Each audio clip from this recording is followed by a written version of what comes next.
Hello again, everyone. Welcome to Itswhenlightningstrikes. I'm Grace, your host. It's March 21, and this is the second video that I'm doing today. The first was our contemplation of whether or not this is New Year's versus January 1st, and this one I'm going to be sharing with you what I call my birthday project that I've been working on really probably since January in terms of thinking about it and doing some groundwork. And now I will show you what we're going to be doing together for many, many months now. As I mentioned before, I live in the desert, specifically the Mojave Desert, although I have lived in both the Sonoran and the Mojave for June will be 5 years. And so it's quite challenging to live in the desert. It's quite challenging to do anything in the desert. But I'm going to be sharing with you a food growing project that kind of goes off of the introductory video where we discussed the profound disconnect that we have with our food. So let me take you on a little bit tour of my project here.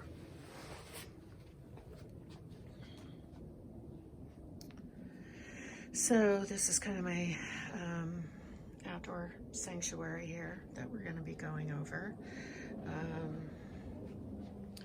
Right here we have some Arizona wildflowers. I planted them on the 22nd of February and they came up on the 1st of March. So over here I had this big stone pad that was empty, and what I did, because I don't have fertile ground here, nowhere to grow, is I got these 2 boxes, and these are my 2 planters. So they're 7.5 feet long. You can kind of see we got all kinds of stuff going on in here, and 2 feet wide. And this is how I've constructed them. And I've got green beans, tomatoes, peppers, onions, obviously strawberries, and any other number of things in here. So these big jars right here are sun-infused banana water is what I call it. So I have any number of growing vessels as well. So these are a material. They're really sturdy. They've got good handles. I can move them about, and it's actually breathable material, so the roots actually can breathe. So you can see I've got these kind of everywhere. I still have 18 more to plant. You can see that, I've already got a lot of stuff growing in here. So I've got sunflowers over there. And then in this little center here, we have all kinds of pots and all kinds of things growing. I put a lot of stuff over here because it's not going to be able to tolerate having heavy sun. So I've got a multitude of flowers, a lot of herbs. A lot of this will be harvested for its medicinal properties. And a lot of it will be to eat. So let me put this down and see if we can get this in place, because this is a little bit challenging for me. So part of the reason, again, that I want to share this is that we have a profound disconnect with our food and where it comes from. And the second reason is I've had a lot of people over here a few days ago, and I can't tell you how many times that I heard, I really want to grow something, but I can't. And I really just, I cringe at those words. I can't, because why can't you? I mean, this is one of the most challenging places to grow anything, much less have a garden. So of course my endless questions were, well, why can't you? And you know, there's no good answer to that. And in fact, they hadn't even tried. So why would you say you can't if you haven't even tried? This is very self-limiting. I mean, I don't understand why everybody says those words, number one, and do they really understand what they're saying when they say them, and that they're really just limiting themselves and failing without trying. I don't know, I just find this a little disturbing. So we're in the desert, and there's so many challenges here. I mean, we have a lot of sun, but we actually have too much sun. We have warm temperatures, but we actually have severe temperatures, way over in the hundreds, in the teens. And so I had to plan for literally everything I could think of when I decided to do this really big project. It's been the boxes I ordered and assembled, and then they're actually really easy to assemble. If you're interested in where I got them, you can drop me an email. Itswhenlightningstrikes@gmail.com, and I can share with you that information, because quite frankly, I'm not here to promote anybody or anything, but I really like these boxes. And then I had to figure out how I was going to get all this dirt in here. So I ended up needing 60 cubic feet of dirt, and I've already gone through 40. I've gotten these packages from a local company that have 3 cubic feet, enormously heavy, like almost 75 pounds. So I've had to, I can't lift them, had to dolly them all over the place. You know, I've had to, no, you wouldn't believe what I've had to do to create this, but it's extreme.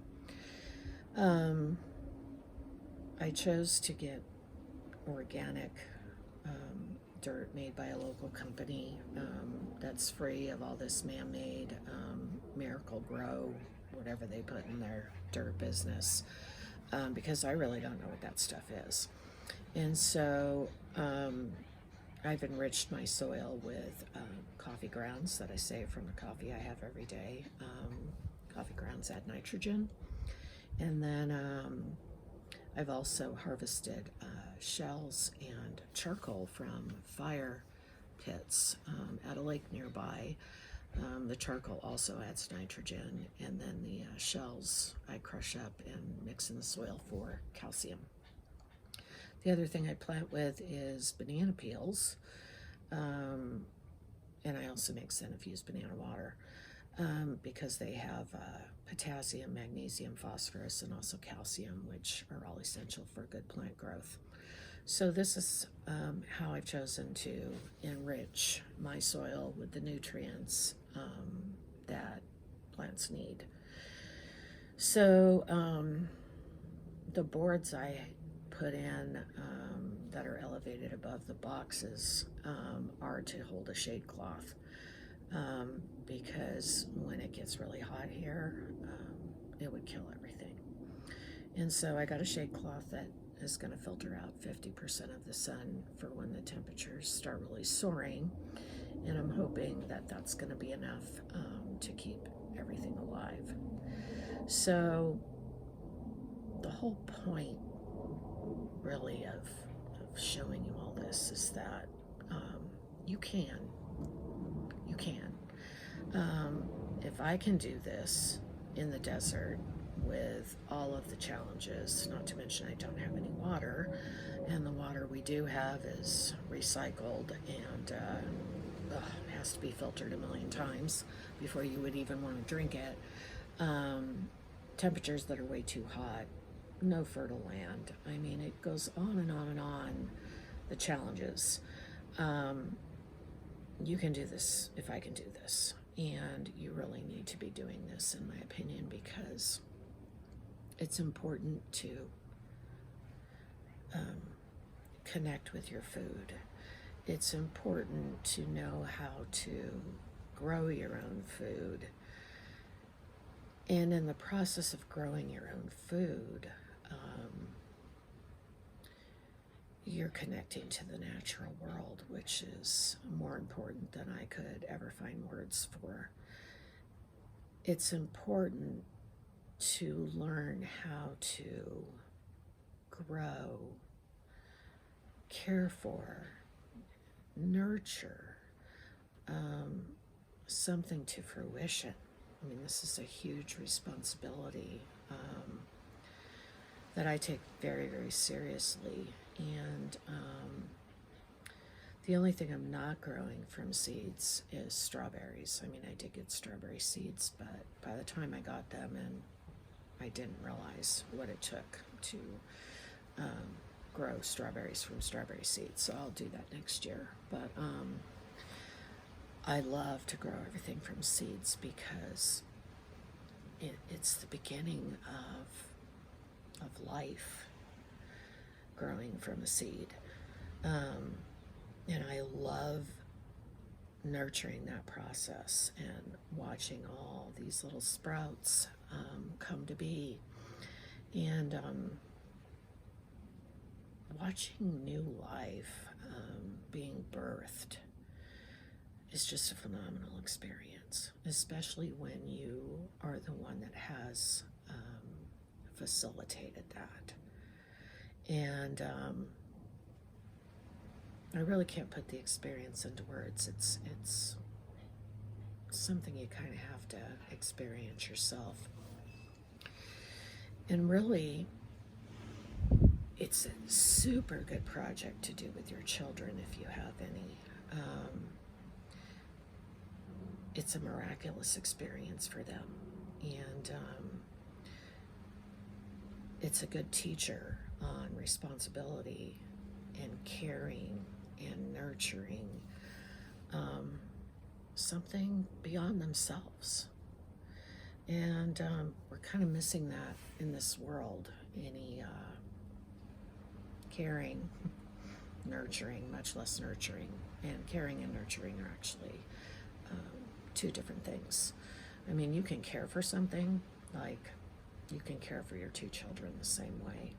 You know, you can make sure they're fed, you can make sure they're watered, you can make sure they're clothed, you know, you can make sure they're fed, you can do all of their basic needs to keep them alive. But nurturing